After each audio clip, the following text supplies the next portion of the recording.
नमस्कार, मी संकेत Deshpande, top news Marathi चॅनलमध्ये आपलं स्वागत। महाराष्ट्राचा महानिकाल अर्थात विधानसभा निवडणुकीचा निकाल आज लागतोय। 4135 उमेदवार निवडणुकीच्या रिंगणामध्ये आहेत।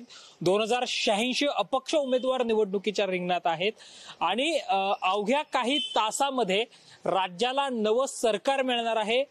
36 जिल्हे, 288 विधानसभा मतदारसंघ, 4135 उमेदवार यांचं भवितव्य जे ईव्हीएम मध्ये कैद झालेलं आहे ते आज मतमोजणीच्या रूपाने बाहेर पडणार आहे। 2019 ते 2024 ही महाराष्ट्राच्या राजकारणातली जी वादळी वर्ष होती, त्यानंतर ही विधानसभेची निवडणूक होतीये। दोन मोठे प्रादेशिक पक्ष जे आहेत ते फुटल्यानंतर, त्यांच्यामध्ये स्प्लिट निर्माण झाल्यानंतर होणारी ही निवडणूक विविध कारणांनी ऐतिहासिक अशी निवडणूक आहे। या निवडणुकीला विशेष महत्व आहे आणि आजच्या दिवसाचा असाही एक योगायोग आहे की आजच्याच दिवशी म्हणजे 23 नोव्हेंबर 2019 ला राज्याच्या राजकारणात एक अभूतपूर्व घटना घडली होती। राजभवनावर 23 नोव्हेंबर 2019 ला देवेंद्र फडणवीसांनी मुख्यमंत्री पदाची तर अजित पवारांनी उपमुख्यमंत्री पदाची शपथ घेतली होती। या घटनेला आज 5 वर्ष पूर्ण होत आहेत आणि याच दिवशी महाराष्ट्र विधानसभा निवडणुकीचा निकाल देखील लागतोय। त्यामुळे असाही एक योगायोग आपल्याला आज पाहायला मिळतोय। एकंदरीत जर आपण पाहिलं तर महाराष्ट्राची विधानसभा निवडणूक जी आहे ती अनेक अर्थाने चर्चेमध्ये अगदी सुरुवातीपासूनच होती। महाराष्ट्राच्या या निवडणुकीमध्ये कोणते प्रचाराचे मुद्दे होते, नेमका कोणत्या मतदारसंघातली काय स्थिती आहे, हे आम्ही तुमच्यापर्यंत या लाईव्ह कार्यक्रमाच्या माध्यमातून पोहोचवणार आहोत। आज दिवसभरच टॉप न्यूज मराठीच्या माध्यमातून आम्ही महाराष्ट्राच्या महानिकालाचं विश्लेषण जे आहे ते राजकीय विश्लेषक, पत्रकार, राजकीय नेते यांच्या नजरेतून करणार आहोत। आणि आता माझ्या या लाईव्ह मध्ये माझ्या सोबत आहे माझा सहकारी राजरत्न जोंधळे। राजरत्न, ऐतिहासिक निवडणूक होती। 14 ते 19 ते 24 या 5 वर्षामध्ये ज्या काही सत्ता नाट्य महाराष्ट्राने अनुभवलं, म्हणजे महाराष्ट्राच्या 60 वर्षाच्या इतिहासातली ही 5 वर्ष खरंच रंजित अशी होती राजकारणासाठी, आणि त्यानंतर ही निवडणूक होती। निश्चितपणे संकेत, आपण पाहिलं तर 2019च्या नंतर जे राज्यामध्ये जे अभूतपूर्व नाट्य असं घडलं विधानसभा निवडणुकीच्या नंतर, जर पाहिलं तर ज्या पक्षांनी सोबत निवडणुका लढवल्या ती पक्ष सत्तेत न येता ज्या प्रकारचा प्रयोग महाविकास आघाडीचा प्रयोग झाला, उद्धव ठाकरे मुख्यमंत्री झाले। जसं तू आता सुरुवातीला सांगितलंस की निकाल लागल्याच्या नंतर सत्तेचं समीकरण बसत नव्हतं, त्यावेळी देवेंद्र फडणवीस यांनी अजित पवारांसोबत जात आजच सकाळी पहाटे जो आहे तो मुख्यमंत्री पदाची शपथ घेतली होती। अजित पवारांनी उपमुख्यमंत्री पदाची शपथ घेतली होती। या घटनेला आज 5 वर्ष पूर्ण होत आहेत आणि अगदी ज्या पद्धतीनं आपण पाहिलं की पहिले 2.5 वर्ष म्हणजे 2019च्या नंतर उद्धव ठाकरेंनी मुख्यमंत्री पदाची शपथ घेतली, त्यानंतरचे 2.5 वर्ष जे आहेत कोरोनाचा काही काळ गेला, त्यानंतर उद्धव ठाकरेंचं सरकार कोसळलं, एकनाथ शिंदेनी शिवसेनेत बंड केलं, त्यानंतर सुरत मार्गे गुवाहाटी, त्यानंतर गोवा आणि त्यानंतर परत एकनाथ शिंदेनी मुंबईत येत सत्ता स्थापन केली। हे नाट्य आपण पाहिलेलं आहे। त्यानंतर अजित पवार यांनी सुद्धा राष्ट्रवादी काँग्रेस पक्षामध्ये बंड केलं, त्यानंतर त्यांनी सुद्धा उपमुख्यमंत्री पदाची शपथ घेतली। असं अभूतपूर्व नाट्य मागच्या 5 वर्षामध्ये पाहायला मिळालं। कधी नव्हे ते इथल्या मतदारांना असं वाटत होतं की आम्ही कोणाला मतदान केलं आणि सत्तेमध्ये कोण येतोय। कुठेतरी मतदारांमध्ये सुद्धा मोठी निराशा या 5 वर्षाच्या काळामध्ये पाहायला मिळाली। लोकसभा निवडणुकीमध्ये महायुतीला मोठा झटका इथल्या मतदारांनी दिल्याचं पाहायला मिळालं, परंतु लोकसभा निवडणुकीच्या नंतर आलेल्या विधानसभा निवडणुकीपूर्वी राज्य सरकारने राबवलेल्या योजनांमुळे काहीतरी मतदारांमध्ये महायुतीबद्दल एक सकारात्मकता गेल्यामुळे कुठेतरी लाडकी बहीण योजनेचा कुठेतरी महायुतीला फायदा होतो का हे सुद्धा आजच्या निकालावरून स्पष्ट होणार आहे। परंतु त्याचबरोबर ज्या पद्धतीने राज्यामध्ये 2 मोठे पक्ष फुटले, शिवसेना फुटली, राष्ट्रवादी काँग्रेस पक्ष फुटला, अर्थात याचा निकाल जो आहे तो अर्थात सुप्रीम कोर्टामध्ये पेंडिंग आहे, परंतु याचा जो निकाल आहे राष्ट्रवादी कोणाची शिवसेना कोणाची याचा निकाल थेट आता आजच्या निकालातून जनताच लावणार आहे असं एकंदरीत म्हणावं लागेल। एकंदरीतच राजरत्न, जर आपण पाहिलं तर ही ऐतिहासिक निवडणूक होती आणि नेहमी असं म्हटलं जातं की पश्चिम महाराष्ट्र आणि विदर्भ सत्तेचा मार्ग जो आहे तो या 2 विभागातून जातो, कारण 65 जागा विदर्भात आणि 41 जागा 58 जागा ज्या आहेत त्या पश्चिम महाराष्ट्रामध्ये असल्याचं पाहायला मिळतंय। एकंदरीतच राजरत्न जर आपण पाहिलं तर 70 जागा पश्चिम महाराष्ट्रात आहेत त्यामुळे एकंदरीत जर आपण पाहिलं राजरत्न तर हे दोन विभाग जे आहेत म्हणजे बाकी कोकण ठाणे हे विभाग तर आहेतच. उत्तर महाराष्ट्र आहे मात्र कोकण पश्चिम महाराष्ट्र आणि विदर्भातील लढतीवर जे आहे ते प्रामुख्याने लक्ष सर्वांचंच असणार आहे. निश्चितपणे आपण पाहिलं तर पश्चिम महाराष्ट्रामध्ये 70 जागा आहेत आणि 70 जागा जो पक्ष यामध्ये जास्तीत जास्त जागा जिंकेल तो पक्ष सत्तेचा मार्ग त्या पक्षासाठी जो आहे तो खुला होणार आहे असं म्हणावं लागेल सांगत. कारण पश्चिम महाराष्ट्रामध्ये जर पाहिलं तर पश्चिम महाराष्ट्रामध्ये तुतारी अर्थात महाविकास आघाडीचं मोठं वजन असल्याचं एकंदरीत आपल्याला पाहायला मिळालेलं होतं. लोकसभा निवडणुकीमध्ये सुद्धा आपल्याला पाहायला मिळालेलं होतं. त्यामुळे 70 जागांपैकी मॅक्सिमम जागा महाविकास आघाडी जिंकते की महायुती जिंकते त्यावरती सत्तेचं समीकरण अवलंबून असणार आहे. त्याचबरोबर जर आपण पाहिलं की मराठवाड्यामध्ये 46 जागा आहेत संकेत. मराठवाड्यातल्या 46 ज्या जागा आहेत त्या सुद्धा सत्तेचं समीकरण हे निश्चित करणार आहेत. कारण मराठवाड्यामधले जे महत्वाचे या निवडणुकीमधले फॅक्टर होते ते होता आरक्षणाचा फॅक्टर. हे अत्यंत महत्वाचा फॅक्टर होता. सोयाबीनचा प्रश्न असेल तो सुद्धा महत्वाचा फॅक्टर होता. त्याचबरोबर जो आहे तो जरांगे फॅक्टर निश्चितपणे या निवडणुकीमध्ये महत्वाचं ठरणार आहे. कारण या जरांगे फॅक्टरमुळे महायुतीला लोकसभा निवडणुकीमध्ये मोठा फटका बसलेला होता. 8 लोकसभा मतदारसंघांपैकी केवळ एका जागेवरती महायुतीला अर्थात छत्रपती संभाजीनगरच्या जागेवरती शिंदेच्या शिवसेनेचे संदीपान भुमरे हे लोकसभा निवडणुकीमध्ये विजयी झालेले होते. त्यामुळे कुठंतरी राज्यामध्ये जर आपण पाहिलं तर मराठा समाजाचा मोठा रोष ज्या प्रकारे जरांगे पाटील यांनी थेटपणे महायुतीवरती निशाणा साधलेला होता, थेटपणे महायुतीवरती म्हणण्यापेक्षा थेटपणे भारतीय जनता पक्षावरती देवेंद्र फडणवीस यांच्यावरती निशाणा साधलेला होता. त्यामुळे कुठंतरी मराठवाड्यामध्ये भारतीय जनता पक्षाबद्दल मोठी नाराजी मराठा समाजाकडून असल्याचं पाहायला मिळालेलं होतं. परंतु ज्या पद्धतीचं एकंदरीत लोकसभा निवडणुकीच्या नंतर ज्या पद्धतीचं कमबॅक जे आहे महायुतीकडून करण्यात आलेलं आहे, ज्या पद्धतीने योजना राबवण्यात आलेल्या होत्या, यदि आपण पाहिलं संकेत तर मराठवाड्यामधल्या 46 जागांपैकी केवळ 20 जागांवरती जे आहे ते भारतीय जनता पक्ष हा निवडणुका लढवतो. इतर ज्या 26 जागा आहेत त्या मित्र पक्षाला देण्यात आलेल्या आहेत. कारण मराठा समाजाचा रोष आपल्याकडे नको त्यामुळे कुठेतरी शिंदेच्या शिवसेना असेल किंवा दादांची राष्ट्रवादी असेल त्यांना जे आहेत महायुतीकडून जागा देण्यात आलेल्या आहेत. आणि त्यामुळे जरांगे फॅक्टर कोणाला फायदेशीर ठरू शकतो, कोणाच्या विरोधात जाऊ शकतो त्यावरती सुद्धा इथले जे निकाल असणार आहेत ते अवलंबून असणार आहेत. एकंदरीतच राजरत्न जर आपण पाहिलं तर या निवडणुकीमध्ये अनेक दिग्गजांची प्रतिष्ठा पणाला लागली. बारामतीमध्ये काका पुतण्यांची लढत होते. अजित पवार विरुद्ध युगेंद्र पवार. येवल्यामध्ये छगन भुजबळांच्या विरोधात राष्ट्रवादी काँग्रेस पार्टी शरदचंद्र पवार पक्षाने माणिकराव शिंदेंना उमेदवारी दिली आहे. आहिरेमध्ये बाप लेक विरोधामध्ये आहेत. धर्मराव बाबा आत्राम विरुद्ध भाग्यश्री आत्राम.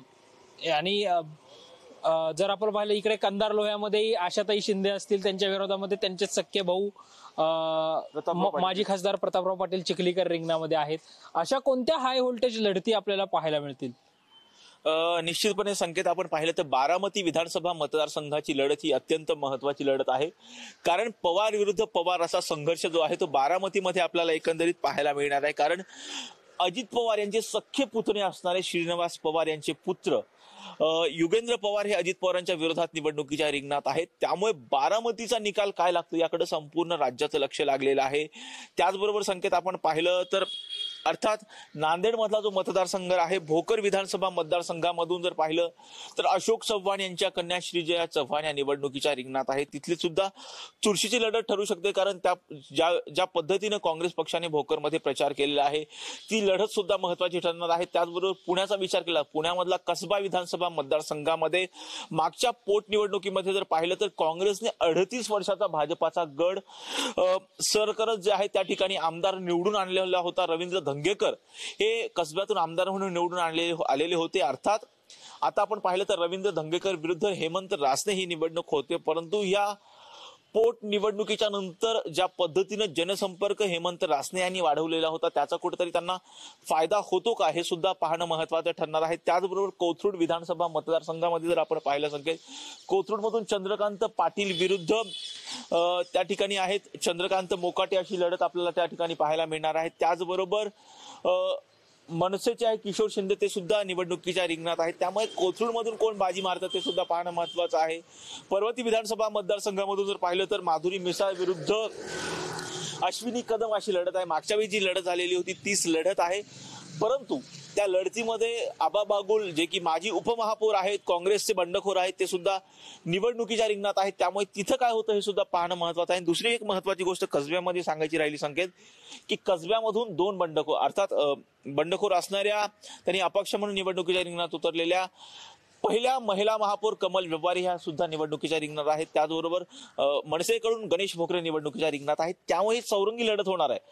त्यामुळे कमल व्यवहारी यांचा फटका हे अर्थात धंगेकरांना बसतो का हे सुद्धा पाहणं महत्वाचं ठरणार आहे. त्याचबरोबर आपण पाहिलं तर वडगाव शेरीची जागा असेल, वडगाव शेरीच्या जागेवरती काय होतं ते सुद्धा पाहणं महत्वाचं आहे. कारण पोळशेकार प्रकरणानंतर ज्या पद्धतीनं शरद पवारांनी असतील, सुप्रिया सुळेंनी ज्या प्रकारे सुनील टिंगरेंवरती हल्ला चढवला होता, तिथं काय होतं महत्वाचं ठरणार आहे. त्याचबरोबर आपण मावळ विधानसभा मतदारसंघ, मावळमध्ये जर पाहिलं तर सुनील शेळके यांच्या विरुद्ध बापू भेगडे निवडणुकीच्या रिंगणात आहेत.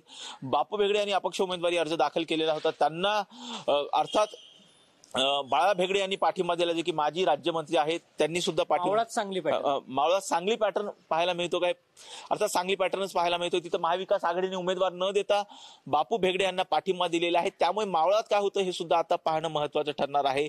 नागपूर दक्षिणमध्ये अर्थात देवेंद्र फडणवीस निवडणुकीच्या रिंगणात आहेत, तिथे काय निकाल लागतो. साकोलीमध्ये नाना पटोले निवडणुकीच्या रिंगणात आहेत, तिथे काय निकाल लागतो. संगमनेर मधून स्वतः बाळासाहेब थोरात निवडणुकीच्या रिंगणात आहेत, तिथे काय निकाल लागतो. अशी अनेक चुरशीच्या लढती ज्या आहेत त्या होणार आहेत. आणि दुसरी एक महत्वाची बाब म्हणजे येवल्यामध्ये ज्या पद्धतीने राज्यातलं सगळं आरक्षणावर, मराठा विरुद्ध ओबीसी आरक्षणावरून जे वातावरण ढवून निघालेलं होतं, तिथं जर आपण पाहिलं तर छगन भुजबळ निवडणुकीच्या रिंगणात आहेत. त्यांना मराठा आरक्षणाचा कुठं फटका बसतो का हे सुद्धा पाहणं महत्वाचं ठरणार आहे. अशा अनेक या लक्षणीय अशा लक्षवेधी लढती आज आपल्याला पाहायला मिळणार आहे. दुसरी एक महत्वाची म्हणजे कोपरी 5 पाखाडीमधून जी आहे ती सुद्धा अत्यंत राज्याचे मुख्यमंत्री असणारे एकनाथ शिंदे त्या ठिकाणावर निवडणुकीच्या रिंगणात आहेत. त्यांच्या विरोधात आनंद दिघे यांचे पुतणे केदार दिघे निवडणुकीच्या रिंगणात आहेत ठाकरे गटाकडून. त्या ठिकाणी काय होतं याकडे सुद्धा राज्याचं लक्ष लागलेलं आहे. आणि टॉप न्यूज मराठीच्या माध्यमातून आपण प्रत्येक बातमीचे, प्रत्येक निकालाचं अपडेट आपण सर्वात आधी टॉप न्यूज मराठीच्या माध्यमातून प्रेक्षकांपर्यंत पोहोचवणार आहोत. आणि राज्याच्या सत्ता संघर्षामध्ये कोण बाजी मारतं, महायुती येणार, महाविकास आघाडी येणार, की परत एकदा 1995ची पुनरावृत्ती होणार आणि अपक्षांना, छोट्या पक्षांना महत्व प्राप्त होणार, हे सुद्धा आता पाहणं महत्वाचं असणार आहे. संकेत एकंदरीतच त्यामुळे जर आपण पाहिलं तर आजच्या निकालाकडे आपल्या संपूर्ण लक्ष आहे. राजरत्न, तू प्रामुख्याने जे 2 उल्लेख केले होते त्याच्यातला बारामतीचा मतदारसंघ असेल, जिथे 1991 पासून सलग अजित पवार हे मुख्यमंत्री होत आहेत. आणि 2019ला तर अजित पवारांचा असा विक्रम होता की राज्यामध्ये सर्वाधिक मताधिक्य घेऊन अजित पवार हे विजयी झाल्याचं पाहायला मिळत होतं. 1,65,000 इतकं त्यांचं लीड जे आहे ते असल्याचं पाहायला मिळत होतं. दुसरा कोपरी 5 पाखाडी विधानसभा मतदारसंघातून राज्याचे विद्यमान मुख्यमंत्री असणारे एकनाथ शिंदे हे निवडणूक लढवत आहेत. त्यांचं लीड जर आपण पाहिलं तर 1,19,000 इतकं होतं. त्यामुळं आता हे जे प्रमुख नेते होते, म्हणजे प्रमुख जर 3 जण आपण पाहिले की ज्यांचं लीड हे सर्वाधिक आपल्याला पाहायला मिळत होतं, ज्याच्यामध्ये अर्थातच क्रमांक 1ला अजित पवार होते, क्रमांक 2ला विश्वजित कदम होते आणि क्रमांक 3ला किसन कथोरे हे भाजपाचे आमदार असल्याचं आपल्याला पाहायला मिळालं होतं.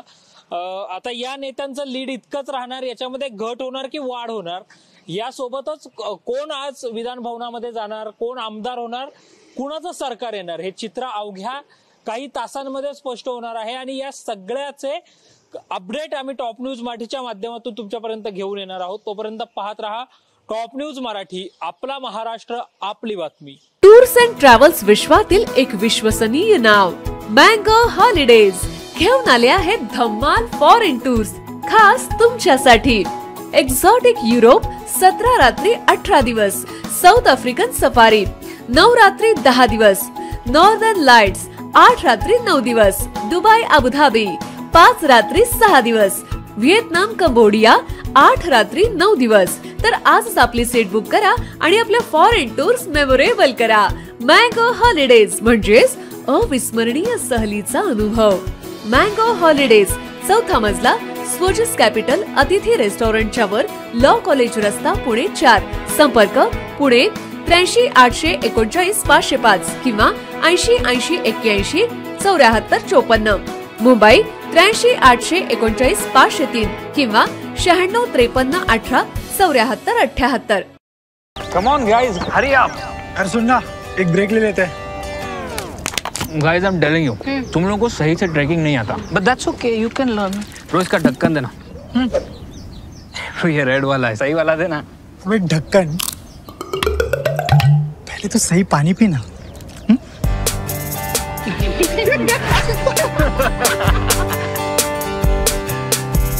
Manikchand Oxyrich, proudly Indian.